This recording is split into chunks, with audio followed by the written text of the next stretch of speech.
Well, folks, I just get a little smile on my face every time I hear that tune because it means it's time for another episode of the Rec Poker Podcast. Boys and girls, ladies and gentlemen, how lucky are we? I know I'm the luckiest guy in the world because I get to hang out here every week and talk to my poker friends about this amazing game that we all love so much. My name's Jim Reed. I'll be your host tonight. I go by Bluff Sterini in the home game and at Rec Poker Jim on Twitter. And if you want to find out more about me, you can go to rec.poker/crew and you can learn about everyone on the Wrecking Crew. The Wrecking Crew is kind of our core team of members who put together our premium training material, who come on the podcast, who do a lot of the legwork for the study groups and our strategy videos and that kind of stuff. And we love just sharing our love of poker with the world. So yeah, go to rec.poker/crew and you can learn more about them, or you can just listen up because you're going to meet a few of them right now. I'm Chris Jones. You can find me 5B5 on Twitter or 5x5 in the PokerStars home game. And I am John Somsky. I am Poker Geek Gammon everywhere. And I'm Rob Washam, and I'm Rabman 50 just about everywhere. And the Wrecking Crew, like I say, they're our core team. They've got a passion for poker like you wouldn't believe. A lot of what we do here is free. It's a mostly volunteer organization. It's free to join. If you have an email address and a smile, you just need to go to www.rec.poker and sign up for a free account. But you can go premium, and we love it when our premium members come and join us in the chat as we're talking about different concepts in poker strategy. And the premium membership makes a big difference. We honestly couldn't do what we do here without our premium members chipping in their $15 a month. So it's my pleasure to welcome John Crowell back to the show. John, thanks for coming back on. And where can people recognize your name if they see you in the Rec Poker home games? 7 high 11 in the home game, and I'm a Luddite, so I'm nothing else anywhere else. There you go. Yeah, and if you see 7 high 11 posting in the forums, that's another place to catch some of this great gentleman's brain. We love cracking it open and talking poker with John and other premium members here on the Rec Poker Podcast. This is the forums edition. So instead of talking to a guest, we're going to be breaking into one of the hands or one of the posts from our forums. Again, free to join. I encourage everyone to come and check it out. This is from John himself, the one and only 7 high 11. And the name of this forum post is Opening Ranges Against Multiple Limpers. So there's a great post in here. We've got some good responses. It's a long one. There's a lot of juicy information to get into. But John, since you're here, why don't you just tell us a little bit about sort of what caused you to put this post out there? You're playing and you're playing in a game where you tend to face a lot of limps. And so you're kind of struggling with what hands to choose to raise over limpers with, what hands to call with, what sizings to use. Kind of paint a picture for the questions you were trying to get answers for when you wrote this. Yep. Well, I think I've memorized my opening ranges fairly well, but those GTO charts are basically based on when everybody folds to you. Yes. Or maybe when there's one limper.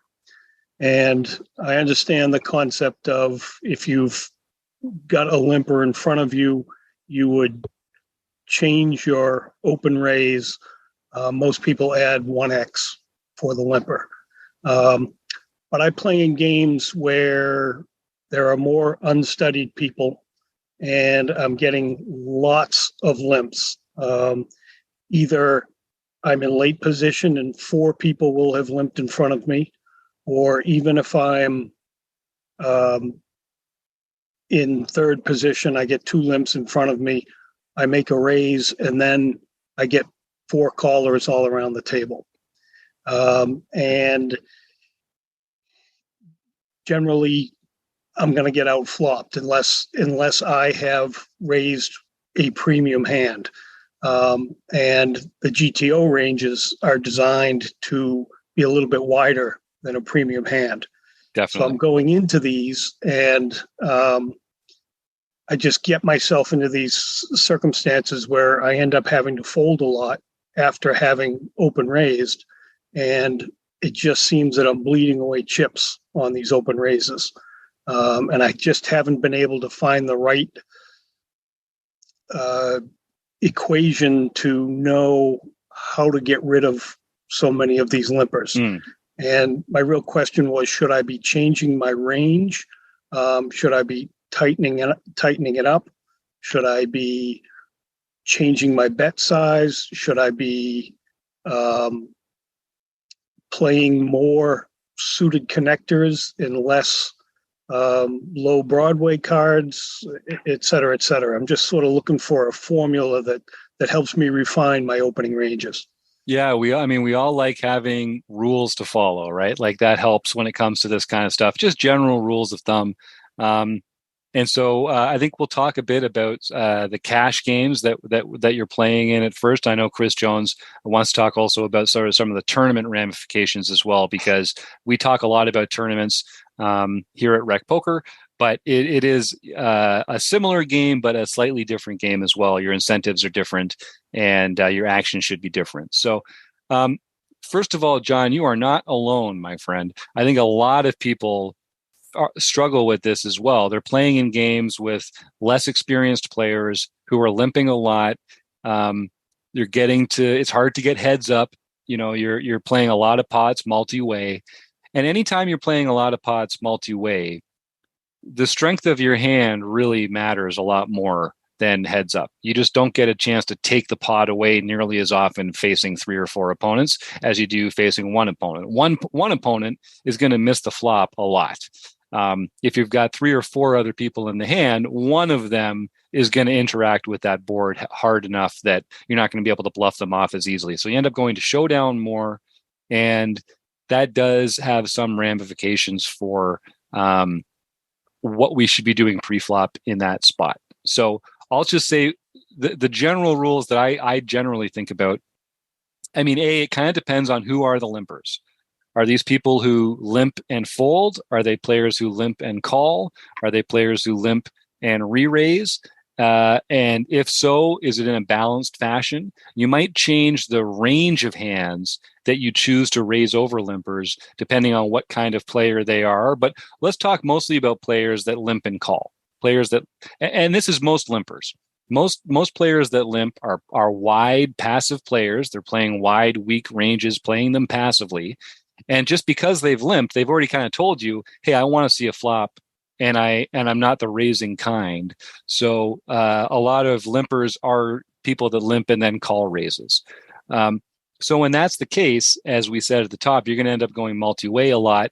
So when it comes to the range of hands that you might choose to raise over limpers, I think it does make sense to tighten that up a bit to eliminate some of the worst hands that you would have in your opening raise and just fold those instead, to call with some of the other ones, and then to raise over limpers with a stronger range than you would open raise from that position. And then it just comes down to sizing. We've talked about this before. Some players, the general rule that we talk about in tournaments is, 4 big blinds plus 1 for every limper is a way to kind of have a general rule for it. But I think in cash games, and particularly in live cash games, that sizing isn't you're going to do it. You're going to have to size it right up and maybe even get into some uncomfortable sizes. And that might also affect the range of hands that you choose to make that play with. So I guess that's kind of my general thinking. I do raise over limpers with a slightly tighter range to a larger sizing, and then you just have to play poker post flop. But the key is to find the pain point for that table, to find the threshold where the number of big blinds where you don't get 4 or 5 callers after you raise, and that really changes from table to table. Some tables, let's just say you're playing 1-3. So someone limps for $3. If you make it 15, maybe you'll get a couple folds and you'll end up heads up or with one other player. Some other tables, it's going to have to be 20 or 25. I mean, I've been on some tables where you can basically, they want to see a flop. They came here to see flops. And once you're raising that big, you really, if you're not going to get folds, you really do have to have a pretty strong hand, because now you're playing an inflated pot. Hopefully you're in position. but I mean, you definitely have range advantage. You can outplay them all, on a lot of boards if you do get heads up. But maybe I'm getting ahead of myself a little bit here. Chris, you had some really good responses right off the top of this one. Why don't you sort of take us through what are you considering when you're facing multiple limpers? And is what is your goal? Is your goal to get it heads up, or is your goal to get multi-way with a big pot, or what are you trying to do when you see people limping in front of you? I think we want to. So, like, the way I start thinking about this is the first thing I like to, and I think you kind of explored this, but really get at the limping mindset, or what is the limping incentive, and the limping player just wants to see a flop, and they want to see it as cheap as they possibly can. I mean, that's what they want, right? And I think then our approach is really about looking at our entire range and diverging it into sort of 3 categories of hands. Like, if it just folded to us, we'd have, okay, we know our ranges, right? Now we're going to take that range and we're going to divide our range up into 3 categories. The kind that I'm just going to fold because that I would otherwise open, because with limpers in front of me, I'm just going to get into trouble with this and it's not worth it. And then there's the kind where we can overlimp, right? Where we've got these, and I think these are the ones that we tend to think of as sort of the speculative type hands that play really well multi-way. So your 5-6 of hearts, your pocket 3s, your these hands where we're going to get post flop and we know what's happening. And these are the ones that we can just say, okay, we're going to go 5-way with this. And if I don't flop a 3, if I don't get a set of 3s on this, I'm out, I'm done.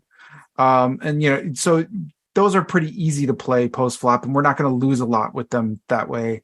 And then the other ones I think we are going to want to, as you kind of described, is just, and in a cash game, I will go very big with my strong sort of linear holdings until I can get to a point. I am not trying to get everybody to fold, but if I keep getting, like, if I raise, in your example, right, if I raise it to it's a 1-3 game, I raise it to 15 and I get 5 callers, okay, the next time I'm going to 25. And if I still get 5 callers, now I'm narrowing the range, the value range with which I'm doing this. I'm not going to do it.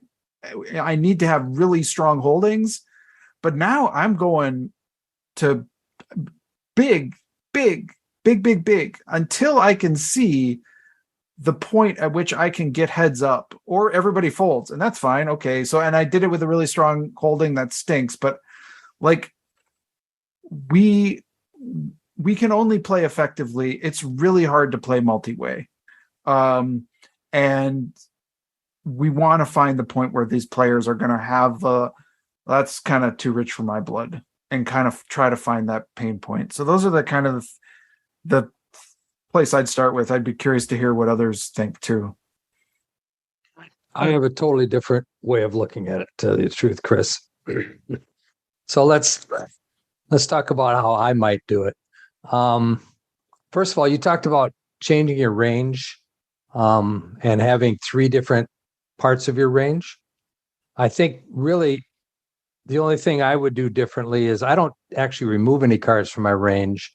I may limp some hands, like you mentioned, some small suited connectors, small pairs, that sort of thing, just to over limp. But my range is probably going to stay pretty much the same as it would if it had folded to me.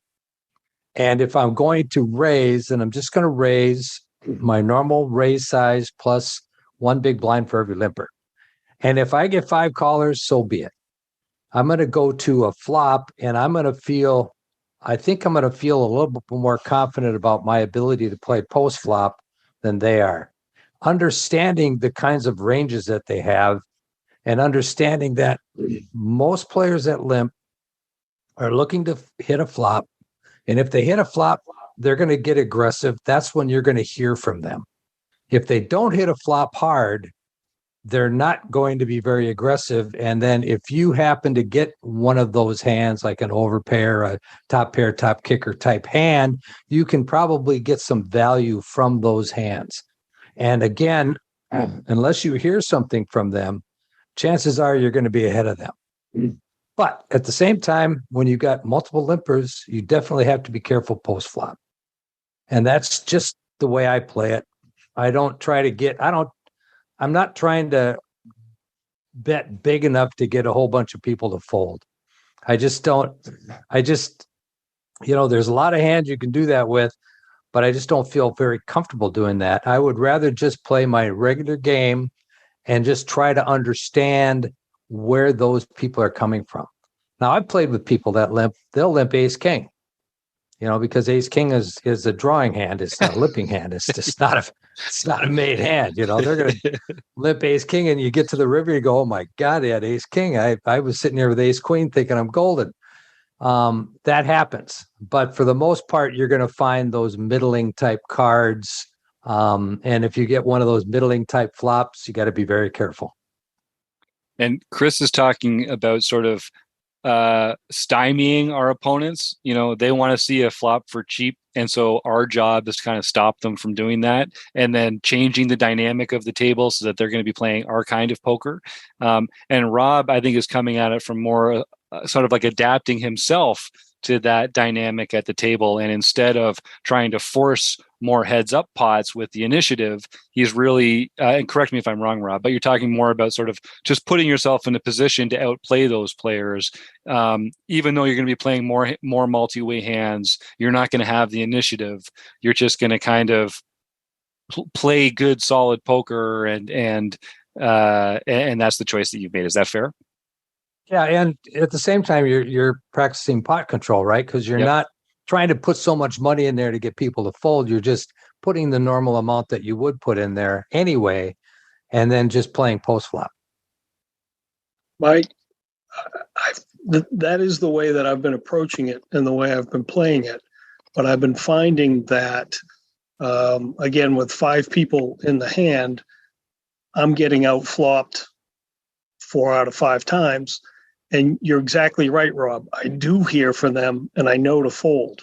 But I just feel like I'm bleeding off these open raises so much that my stack's going down more quickly than, and of course, you just get on a roll where you don't hit a flop for an hour and a half. And of course that happens to all of us, or I could hit 3 flops in a row.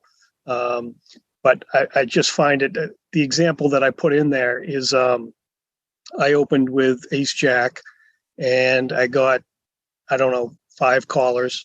And it's clear to me, I think, that I didn't open big enough.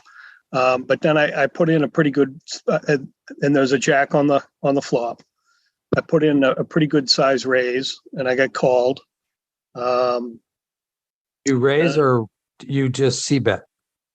I c-bet. You're right. Okay. I c-bet and I got called. And the flop came off a rag, and suddenly this woman led into me for $35. So it's exactly what you say. I know I'm going to hear from them, but I fold my cards and she turns over 2-6 offsuit, and she had 2 pair. She had hit a 6 on the flop and the 2 on the turn. And so at that point, I had put in $35 or something to get to that point. And I don't know, maybe that is the way to play it. And I just got unlucky on that one hand, because most of the time she's not going to hit a 2. But then she's not going to call my $25 bet, and I'll have made, $8 on the hand because no, that's not true. I'll have made $40 or $50 because so many people call my open raise. So it just gets frustrating to see people turning over these cards. I think there's a few things. So I agree with both Rob and Chris, who look at it completely differently. First thing to remember is limpers beget limpers and callers beget callers. Mm-hmm. So once you start that chain, it's easy to keep on going because everyone's like, well, I'm priced in.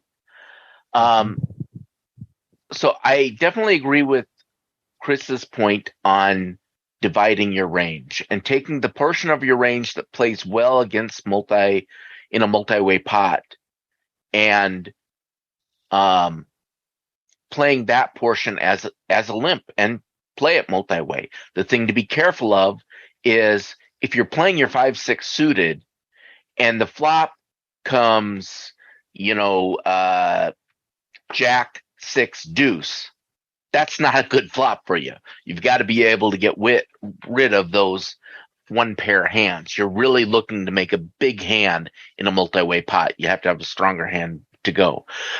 The other thing to remember is, why are you raising? Okay, so if you're raising because you have a better hand, one way to look at it is that you're increasing the pot and you are going to win that portion of the pot more often than others.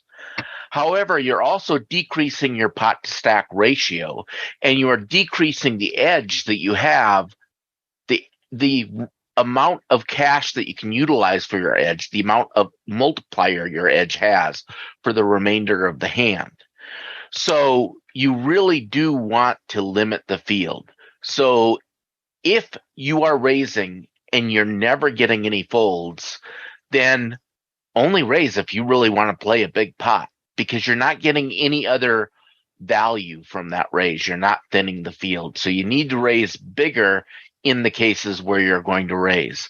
And this is where I disagree a little bit with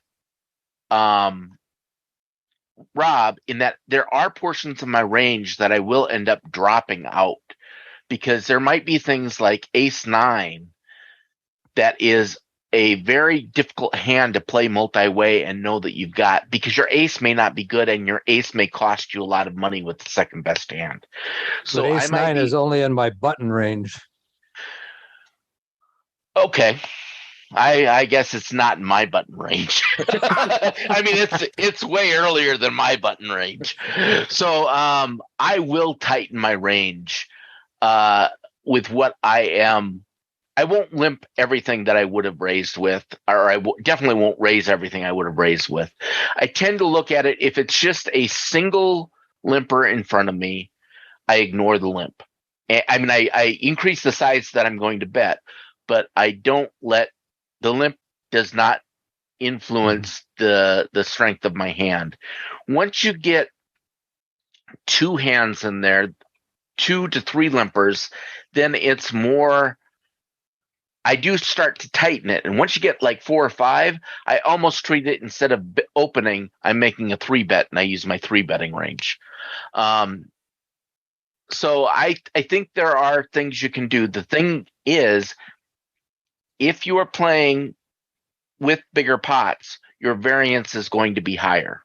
Mm-hmm. So it could be that you are making all of the right moves and you just happen to be hitting the bad side of variance. And it takes a long time for variance to even out.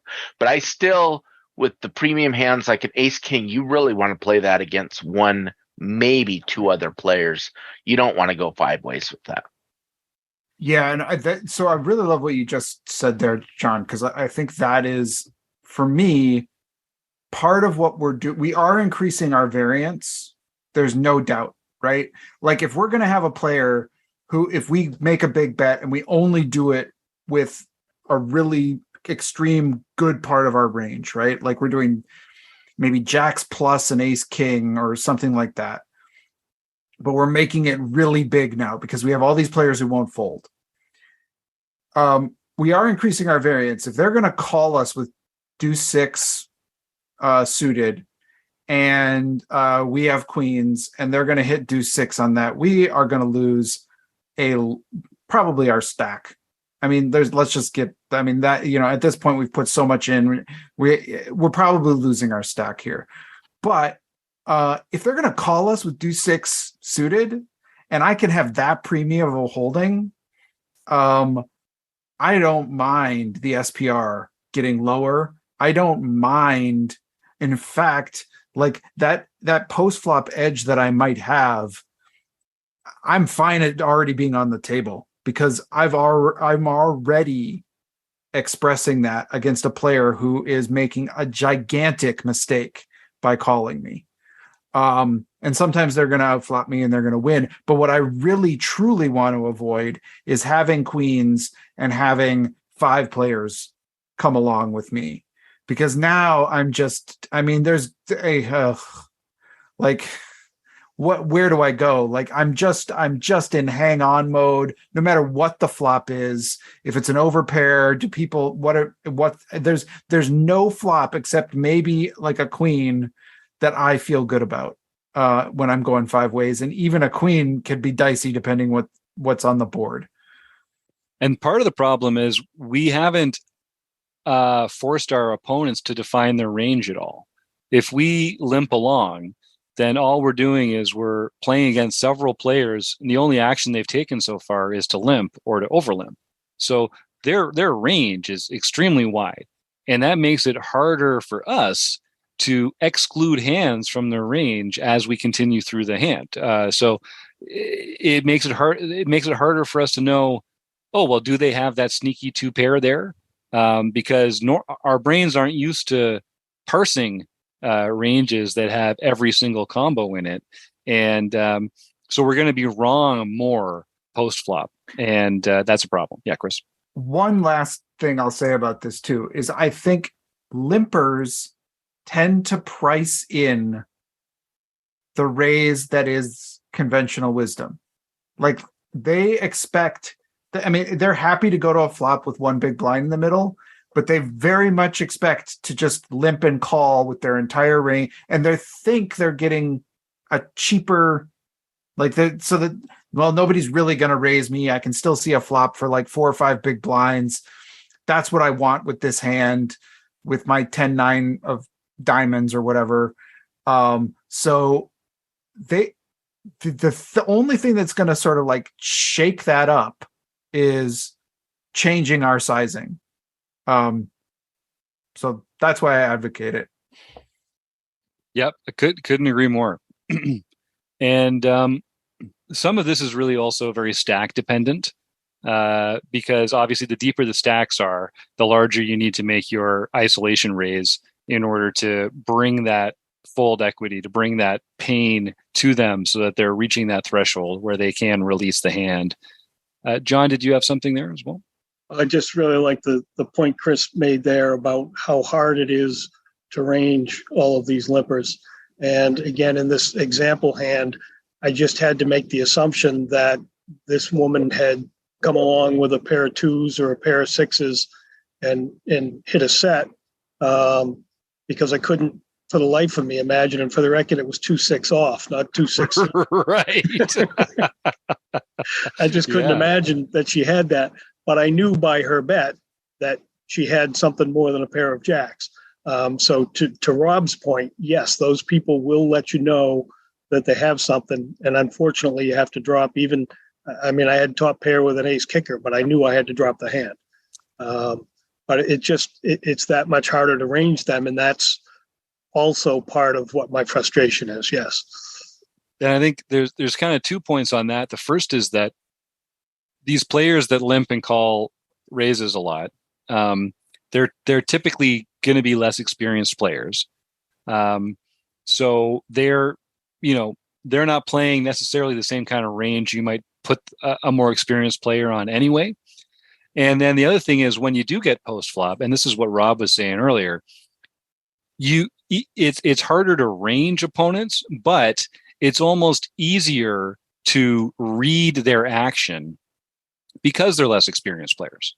And so you can make assumptions about how they're unbalanced, and you can let that guide you. Just in the example that you're talking about there, John, when they come out with that big lead on the turn, it would be hard to literally go through and range them for all the hands they could have limped with, and then just called the C bet on the flop and then done this with. But your red alarm is going off in the back of your head already, and you're thinking they're only ever doing this with a very strong hand. And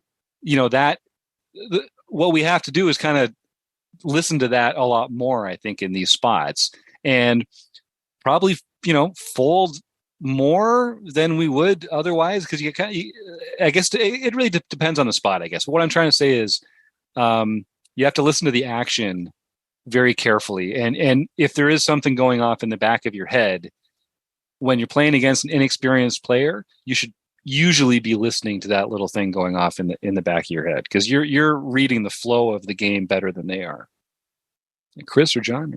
One other thing I'll say about Limpers too is what I like about this is that lead on that turn is very different. And so Limpers, what we also want to remember about them is we do not have to read as much into their passive calling actions as we do their aggressive actions. So like sometimes when a player, like if I make a C bet and a player calls me, or I make a double barrel and a player has called me, I will give them a lot of credit for, like, oh man, they have something here, like it could be pretty strong, but they're not just doing this with nothing. And I don't think that is always true of Limpers. They'll have something, but their something will be a lot weaker when they're just calling you down than you're used to. So if you like make that second bet, and we should be betting a lot against these type of players because they will call wider. Because again, it's the mindset of, I want to see, I want to get there, I want to hit. Oh, I've got hope. And so they will call that, like on a this deuce 6 offsuit kind of hand. If there was like a king 5-4 board, I think they would call down at least a double barrel. Most Limpers would, because like, what if I hit that 3? What if I hit that 3? And we can take a lot of advantage of that. It's only when they wake up and start taking aggressive actions where they check raise us or they lead out, that's when we have to be like, oh God. Yeah, and sort of like Chris was saying just before there, Limpers, they like to call. They are passive players. And so even though we can't range them effectively, when they make aggressive actions, that should kind of indicate to us something, because their natural play is to be passive. So aggression should read as strength. John? Yeah. Rob, sorry. Go ahead. Well, Go ahead, I John. was just going to mention that in general, as there are more people in the pot, people tend to be more honest. So you can take what they are doing for face value, particularly if they are making an aggressive action. That means they have something. Now, you still need to evaluate the caliber of their play, because some people think third pair is the nuts. But also, along with what Chris was saying earlier, a call is also a face-up saying, but it might just mean they want to see another card. It doesn't necessarily denote strength. Yeah, I was going to add to that I've seen people will call all the way down to the river, hoping that they hit. And I end up checking the river and we see the cards and it's absolutely nothing. And you go, what were they calling with all the way to the river? Well, they were calling with what Chris said, hope that they were going to hit one of their cards, and like John just said, a lot of times people will hit a pair and think they're golden, regardless of whether it's third pair or even fourth pair. They don't, it's just, they think it's golden because they have caught some part of the board. So they overvalue what their hands are. So now, if they're betting out into you, that they got two pair or better. And some players, they'll just decide that you're bluffing. And I've been in this position. I've been in this position where I raise over a limper, they call, I go bet on every street. And on the river, they're facing the bet. And this guy said to me, like, I know you don't have it. I call. But he called with 7 high.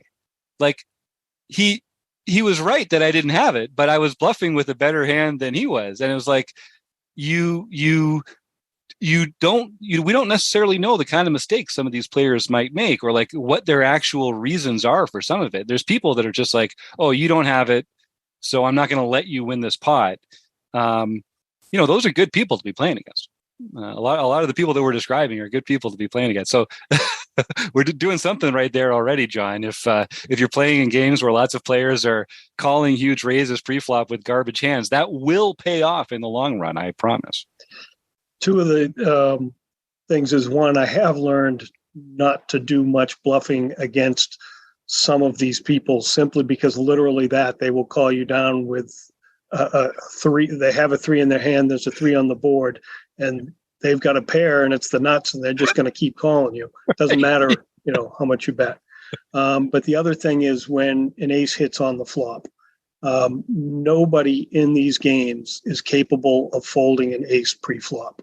An ace deuce, ace three, ace, it doesn't matter. If there's an ace on the board and I don't have one, chances are very high that they do.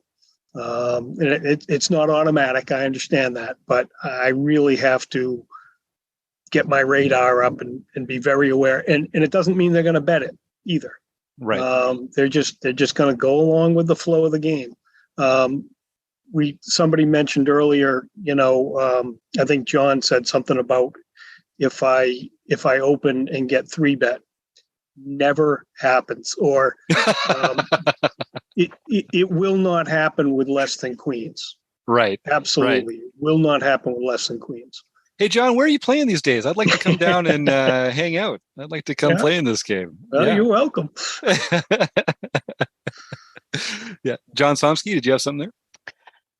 I did, but what John Crowell said was so illuminating that I just totally went away from my brain.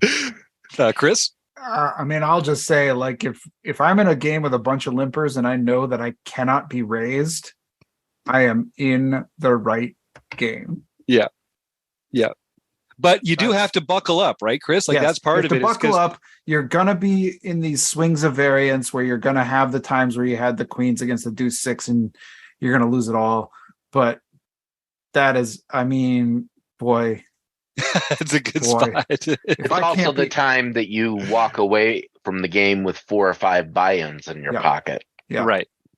Yep. And it's hard to do, like, John, we've talked before about, you drive all the way out there, you got a couple buy-ins in your pocket, and you don't want to lose them in the first half hour just because you're taking a higher variance approach. But ultimately, in cash games in particular, you want to give yourself as big an edge as possible. And a great way to do that is by pre-flop having a much stronger hand than your opponent and playing a big pot. And it is going to burn you sometime. And I know you know this already, John, but for some of our listeners, they're less familiar with it. It is going to burn you on a few hands, but on many, many, many more hands, you're gonna pick those pots up and win bigger pots, and it's definitely going to be worth it in the long run.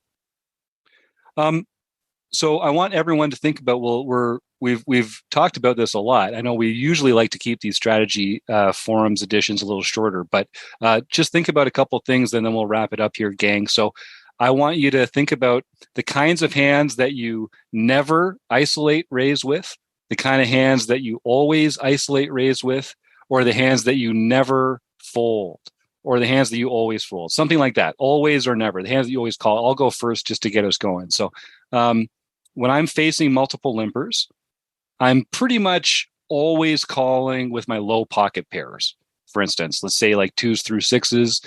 I like set mining. They're easy to play.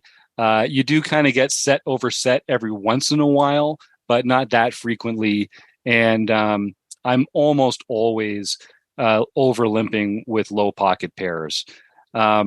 Suited aces, I'm just never folding. Sometimes I'm calling them and sometimes I'm ISO raising with them. They're nice to ISO raise with because they've got an ace blocker and they've got a lot of playability post flop. But they're also nice to play multi-way because you're going to be the one with the highest flush. And the deeper you are, the worse it is to get set over set or flush over flushed because you have a lot more chips in your stack that you're going to lose on those hands. So the deeper you are, having the nut flush becomes a lot more important. And that might even affect whether you raise over limpers or just over limp with some of the low suited connectors that we've been talking about as well. Because the deeper you go, the more multi-way you are. If you're saying I'm going to play a 6-handed pot, 300 big blinds deep, 5-6 of hearts is a good hand, but if the action's getting aggressive out there when you make your flush, you're probably got the second best flush out there. So I'll start raising with those suited connectors more to thin out the field so there's just fewer competing flushes available, and calling more with some of the suited aces for the same reason. But what about you guys? Are there hands that you always do something or you never do something? Like I tend to fold. I tend to just not play hands like ace six offsuit, or those hands that they can really just make one pair with no kicker, 10 jack off. Like I'm just going to find other ways to play those. I don't know. Maybe 10 jack off isn't the end of the world. But what about you, Rob? I think one of the things that we have to really keep in mind is we don't have to be balanced in this game, because the people that we're playing against are not aware of what we're doing. Great point. Typically. Yep. So if you decide to raise really big only with your premiums, you can do that. And they're not going to notice the difference.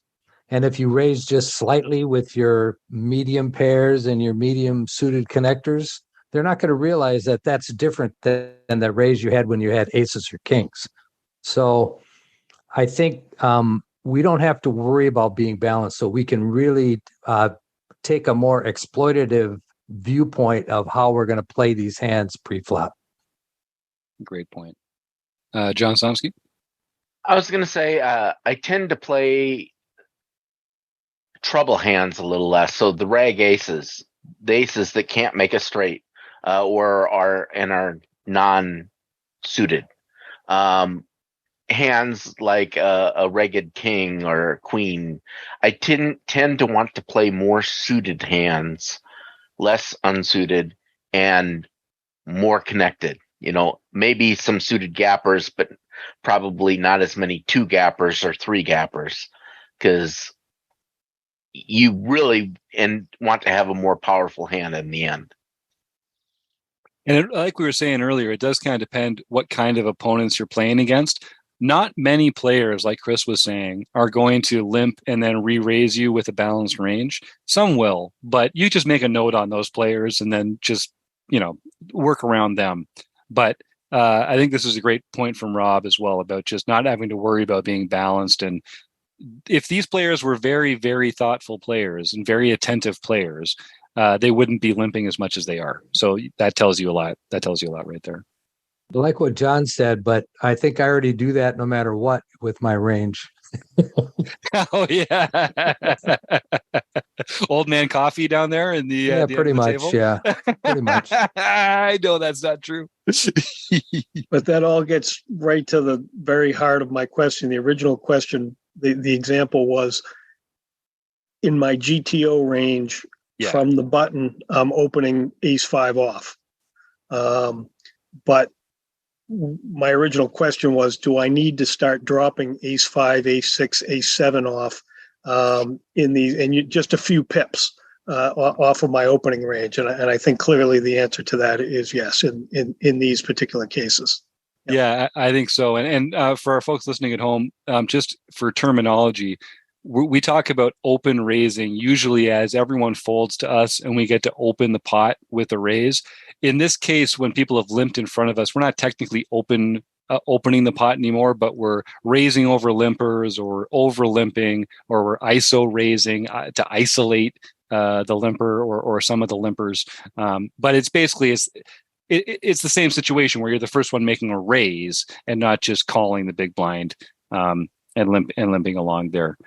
What other thoughts should we have here, gentlemen, before we cruise on out of this episode? I thought I had something I wanted to say too, John Somsky. You're not the only one who's letting a few good ideas leak out the ear as we go.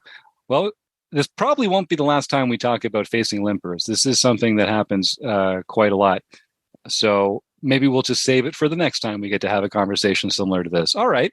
Well, then, of course, my great thanks to John Crowell, Chris Jones, John Somsky, and Rob Washam. Of course, Mark Brashan at Website Amp, and the Running Aces Hotel, Racetrack, and Casino, but mostly you, the listeners.